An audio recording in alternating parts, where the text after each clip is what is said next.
It is considered the most mysterious relic of all human history. But is it a relic or is it something else? Next on Arcanum, the secrets of the Shroud of Turin.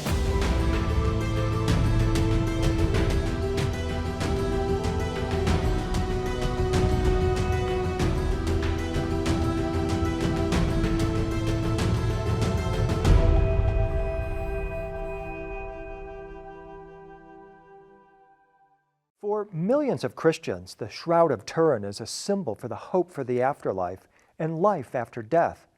But could it be more than just a symbol? Could it be an actual tool that assists believers in their journey to resurrection? In Christianity, an icon is a sacred image that is believed to be charged with spiritual power. They also believe it can transmit this spiritual power. In Christian art, an icon is a living image that functions as a portal or a gateway. It's literally considered to be a two-way mirror and a method of communication with the divine realms. They are a form of visual alchemy that can help us in our own transfiguration, if that's our path. They were specially created to enable this visceral encounter with a holy being or to make that spiritual energy present in our bodies. In the magical alchemical imagination of the icon makers, these images were designed to be actual doors to another world. Our world and the spiritual world are open to each other through the icon. And this is why it's so important to make the distinction in the Pope's terminology between the shroud being a relic and the shroud being an icon. The icon makers held that through prayer and meditation, believers could actually come to perceive the same divine light that shone around Jesus during his transfiguration.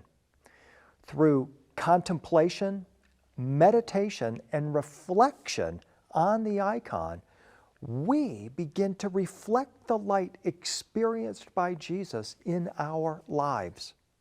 In addition to calling the Shroud of Turin an icon, again, not a relic, Pope Francis said that in the shroud we see as in a mirror our suffering in the suffering of Christ. Francis is clearly speaking the language of the icon makers, the language of those who know the secrets of this visual alchemy. And he's one step away from telling us that we can actually use the Shroud of Turin as a mirror in order to assist us in our own transfiguration. So, is this icon literally a portal or conduit to another world? Did Jesus leave this as a message of healing? Did he leave this icon as a way to connect with him, to open a portal to the divine realm? In his book, The Sign, British art historian Thomas de Wesselow has proposed a theory that the shroud contains the living light of Christ, literally. He says that this light was captured by the material of the shroud. In fact, he cites a Chinese ceremony which involved enticing into a sick man's coat the departing spirit which has already left his body. Wesselow proposes that when Mary Magdalene saw the resurrected Jesus on Easter morning, that what she actually saw was the Shroud of Turin with the man of light imprinted upon it. Analogously, the shroud could have been seen as a coat, de Wesselow notes, in which Jesus' spirit had been caught. In this 12th century image from Winchester, England, an angel stands beside Jesus to give him this power cloak and, by extension, its abilities. Jesus then demonstrated his knowledge of this power garment or cloak at the Transfiguration, during which his body shone like the sun. Jesus' ultimate expression of this arcanum was demonstrated at his resurrection, in which Jesus turned to light and then manifested to his disciples as an extraordinary light being. Matthias Grunwald has captured this moment in a powerful and triumphant way. It is astounding to think that Secondo Pia's 1898 negative of this image is a view of the shroud made possible only by the invention of photography in the late 19th century. The image appears far more coherent than it does when seen in positive. And it was by accident that Secondo Pia unwittingly revealed the face and body on the Shroud of Turin. No one knew yet that the clearer reverse image existed on the shroud, for the faint face image on the shroud cannot be clearly observed or even recognized with the naked eye. Pia later said that he almost dropped and broke the photographic plate in the darkroom from the shock of what appeared on it. Can you imagine? The reverse plate showed the image of a man and a face that could not be seen with the naked eye. To this day, the enigma of the origin of the body image of the Shroud of Turin is a challenge to our intelligence and to our science. Experts are in agreement that the image on the linen shroud is not made up of any physical substance such as paint or pigment. This means it's not a photograph. It is, in fact, an alteration of the surface of the linen by some effect of light or radiation, something which also makes linen turn yellow. The light energy was able to image the body and surrounding objects, including the markings on the tops of the coins placed on the eyes of Jesus. For this to occur, the imaging light must have surrounded the body, suggesting the body was the source of the light. It also means the light was uniform. Scientists from Italy's National Agency for New Technologies, Energy, and Sustainable Economic Development spent years trying to replicate the shroud's markings. These markings show a body that endured extreme torture, followed by crucifixion.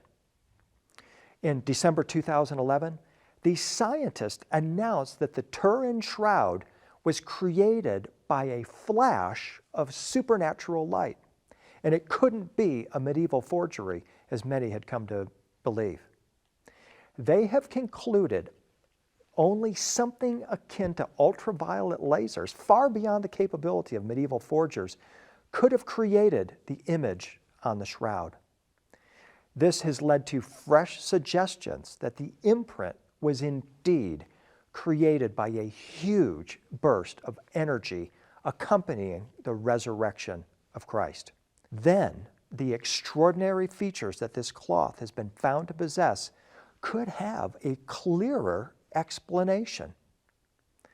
The prophet Daniel had prophesied about the risen dead shining like the stars. Did Jesus fulfill this prophecy by transforming himself into a celestial or star being? We must pause to consider the question of how a human body can turn to flame or holy light and momentarily shine brighter than the sun. A provocative answer is provided by Dame Isabel Piczek, a Hungarian-born particle physicist and internationally renowned monumental artist. In 2004, Dame Piczek became fascinated by a mysterious property of the shroud that is impossible, yet actually is evidenced by this cloth. That is, the muscles of the body are not crunched against the stone of the tomb. They're perfect. This means the body was levitating, hovering, or floating between the two sides of the shroud. As Piczek says, this means there's no gravity involved here. In addition, Piczek observed that the image is distortion-free. This is impossible if the shroud was wrapped, draped, or otherwise placed on the body.